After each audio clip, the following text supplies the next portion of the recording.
வணக்கம் நண்பர்களே. இப்போ நம்ம இன்றைக்கி தலாத்துலேருந்து லிங்கான் பொக்காடா அப்படின்ற ஒரு லேடிஸ் புத்தர் சிலை இருக்குது. அதை பார்க்குறதுக்கு போவோம். அதனுடைய நுழைவாயில்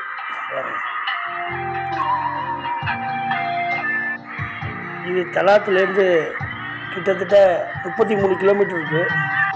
மிகவும் அற்புதமான இடம். இது கடல் மட்டத்திலிருந்து 1080 மீட்டர் உயரத்தில் இருக்குது. சுற்றிலும் ரம்மியமான மலைகள். அந்த பக்கத்தில் சிறப்பான எலிஃபண்ட் ஃபால்ஸ், அது நீர்வீழ்ச்சி, எலிஃபண்ட் நீர்வீழ்ச்சி இருக்குது. சுற்றிலும் மிகவும் சிறப்பான முறையிலே சூழ்நிலை உள்ள இடத்துல இந்த இடத்துல தான் அந்த சிலையை சென்டரில் ஒரு ஸ்டெப்பு வச்ச மாதிரி கிட்டத்தட்ட இந்த சிலையானது 12.5 மீட்டர் உயரமும் 6.5 மீட்டர் அகலமும் உள்ளது. இந்த ஏரியா பார்த்திங்கனாக்கா கிட்டத்தட்ட 630 மீட்டர் ஸ்கொயர் மீட்டர் 650 ஸ்கொயர் இந்த இது கட்டியிருக்காங்க. இது மேலே சுற்றியில் இங்கே அந்த புத்த துறவிகள் அவங்க வசிக்கிறதுக்கு, அவங்க இள வயதிலே புத்த துறவி அவரவங்க பக்கத்துலேயே ஒரு பில்டிங் கட்டியிருக்காங்க. இந்த சிலையானது 1993 கட்டியிருக்காங்க. மிக நேர்த்தியாக வேலைப்பாடு, மிக சூப்பராக இருக்குது. பார்க்குறதுக்கே அருமையாக இருக்குது. எல்லா ஊர்லேருந்தும் எல்லா மக்கள்லாம், வெளிநாட்டுக்காரவங்களாம் எல்லாம் வேனில் கூட்டமாக வராங்க காலையில். இது என்ட்ரன்ஸ் ஃபீலாம் கிடையாது. இதுக்கு காற்றுன்னா காற்று, அப்படி ஒரு காற்று சும்மா பிச்சு உதறுது. ஏன்னா உயரமில் இருக்குது, அவ்வளோ உயரம் இருக்குது. அதை சுற்றிலும் பார்த்திங்கனாக்கா கீழே போன்சாய் மரங்கள், டிசைனாக எவ்வளோ பெரிய பெரிய போன்சாய் மரங்கள் அப்படி அவங்க அந்த மாதிரி உருவாக்கி வச்சுருக்காங்க. சுற்றிலும் இந்த சிலைக்கு பின்பக்கம் இப்போ நம்ம நிற்கிறது தாமரை வடிவத்தில் உள்ள அந்த இடத்துலேருந்து வியூ பார்க்கலாம். சுற்றிலும் அதை பாருங்கள், அதுதான் எலிஃபண்ட் ஃபால்ஸ். பக்கத்தில் அடித்து செம்மல்லாம் அடிச்சுட்டு ஊற்றுது. அருமையான இடம் அது. சுற்றிலும் பல்வேறு வடிவங்கள், கிட்டத்தட்ட ஒரு 200லேருந்து 300 வரைக்கும் புத்தர் சிலைகள் வெவ்வேறு வடிவங்களில் சுற்றிலும் கொஞ்சம் ஒரு 20 அடிக்கு ஒரு தடவை ஒரு சிலை அமைச்சிருக்காங்க. அதோட பேக்ரவுண்டு பார்த்திங்கன்னா மலை, ஃபுல்லாக மலைகள் தான். மிக அருமையாக இருக்கும் அந்த இது. சுற்றிலும் மலைகள். இந்த சைடில் தெரிகிறது தான் நான் சொன்ன அந்த இளம் வயதிலேயே புத்த பிச்சைகளாக மாறக்கூடிய அவங்களுக்கு நம்ம ஊர் ட்ரைனிங் சென்டர் மாதிரி அவங்க இங்கேயே தங்கி இங்கேயே படித்து இங்கேயே புத்தர் மாதிரி ஆவாங்க. புத்தர் உடைய வழியில் நடக்கும் வகையில் அந்த அவங்க அந்த கோயிலை பராமரிக்கிறது, பாக்கி எல்லா வேலையும் பார்க்குறதுக்கு அந்த ட்ரைனிங்ஸை தான் விடுறாங்க. மெயின்டெனன்ஸும் அருமையாக இருக்குது. பாருங்கள், எத்தனை விதவிதமாக இருக்குது பாருங்கள். இவ்வளோ புத்தர் சிலை நம்ம பார்த்துருக்கவே மாட்டோம்.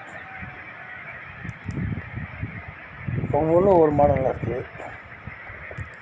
அங்கங்கே பொன்சாய், இந்த மரக்கன்றுகள் பல்வேறு இதில் அது இருக்குது.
சுற்றியும் உள்ள ஏரியா பார்த்திங்கன்னா இது மலையில் வந்து 4 ஏக்கர், மொத்தம் 4 ஏக்கரில் இதை வந்து அமைச்சிருக்காங்க.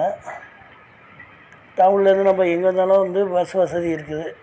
பஸ்ஸுனால் நம்ம ஊர் பஸ்ஸு மாதிரி கிடையாது, இங்கே வந்து அந்த நம்ம ஸ்கூல் வேன் மாதிரி அதில் வர்றது. இது வந்து மண்டபம். இதில் வந்து விலை மதிப்பில்லாத சிலைகள், புத்தர் சிலைகளும் எக்கச்சக்கமாக இருக்குது. சத்தத்தை கேளுங்க எப்படி இருக்குது. அந்த மண்டபத்தில் உள்ள மணி சத்தம், மணியை கீழே வச்சுருக்காங்க. அது அடிக்கிறது எப்படின்னு பின்னாடி காட்டுறேன்.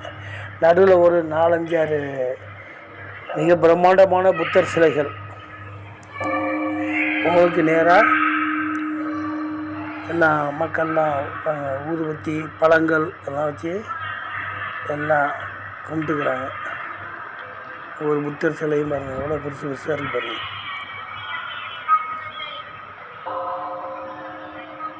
மணி சத்தம் நம்ம கையால் அடிக்கலாம், கீழே தான் வச்சுருக்காங்க அந்த மணியை. அதில் ஒரு தண்டு மாதிரி மரக்கட்டையில் கட்டி வச்சுருக்காங்க. அந்த மரக்கட்டையை தள்ளி விட்டிங்கன்னா சத்தம் கேட்கும், தட்டி தட்டி வைக்கிறது.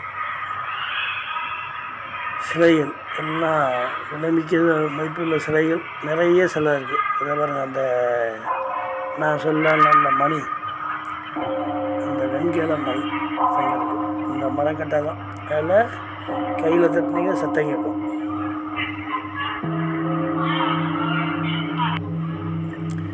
அந்த மாதிரி இது வெளியில் சுற்றுப்புறம் கீழே நான் ஏற்கனவே சொன்ன மாதிரி நிறைய அனிமல்ஸுடைய அந்த சிலைகள்,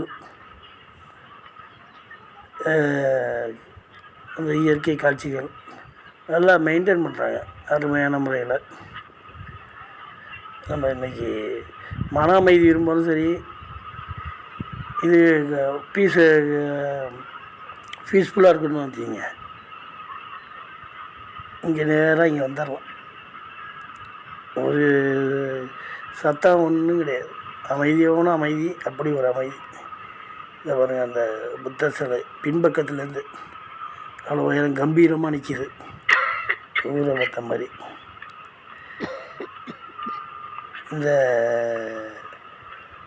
இதுக்கு வந்தாக்கா ஹோச்சிமின் சிட்டிலேருந்து கிட்டத்தட்ட இது வந்து ஒரு 300 கிலோமீட்டரு வந்து அவசியம் இது வந்து பார்க்க கிடையாது. இங்கே வந்து நிறைய இடம் இருக்குது பார்க்குறதுக்கு. தலாத்தில் கிட்டத்தட்ட 3லேருந்து 5 நாள் வரைக்கும் முன்னாடி நிறைய ஃபால்ஸ் இருக்குது, நிறையா லேக் இருக்குது, ஏகப்பட்ட இடங்கள் பார்க்க வேண்டியிருக்கு. அவசியம் இந்த இடத்துக்கு வாங்க, பார்க்க மறந்துடாதீங்க. நன்றி, வணக்கம்.